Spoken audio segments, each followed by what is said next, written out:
अस्सलाम वालेकुम दोस्तों, मैं हूं अफजाल और हाज़िर हूं एक नई एपिसोड के साथ। मैं इस वक्त मौजूद हूं इस्लामाबाद दरबार जो है इमाम बरी सरकार। यहाँ से हमारा जो ट्रिप है, हमारा जो अगला प्लान है वो है लोहे दंदी जाने का। तकरीबन 3 से 4 किलोमीटर की हाइकिंग है और मौसम तो इस वक्त गर्म है। एक बार तो मूड हुआ था कि ना जाएं, लेकिन हमने जाना है, आए हैं तो करके जाएंगे इंशाल्लाह। तो मेरे साथ हमारे बहुत ही प्यारे दोस्त राना दानिश अली आए हैं सियालकोट से।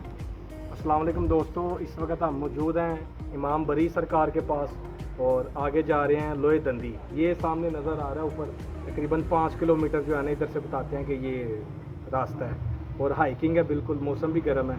चलते हैं, आपको लेके जाते हैं, फिर दिखाते हैं आगे। आ जाए। So let's go. Feeling good? And almost 3 kilometers to track. और इस ट्रैक के लिए जो ज़रूरी है वो है आपका स्टेमिना और अच्छे जॉगर्स। और रास्ते में आपका दिल बहलाएंगे ढोल वाले और मुख्तलिफ कवाल। सो enjoy the track and subscribe my channel.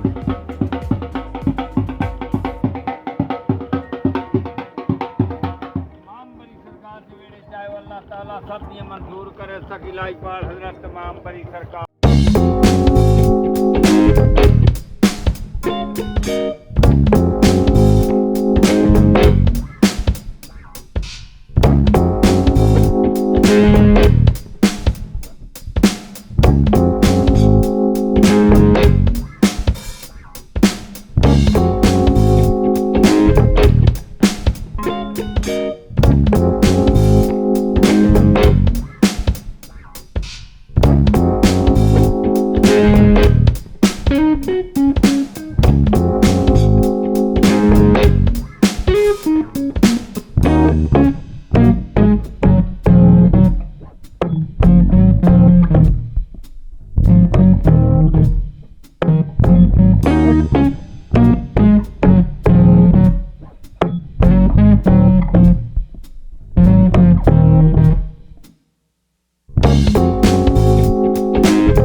का। यहाँ से अगर आपने गुजरना है तो अपना टैक्स लाजमी दे के जाना है। जो भी आपको खाने की चीज़ें हैं वो आपसे खींच लेंगे अगर आप नहीं देंगे तो।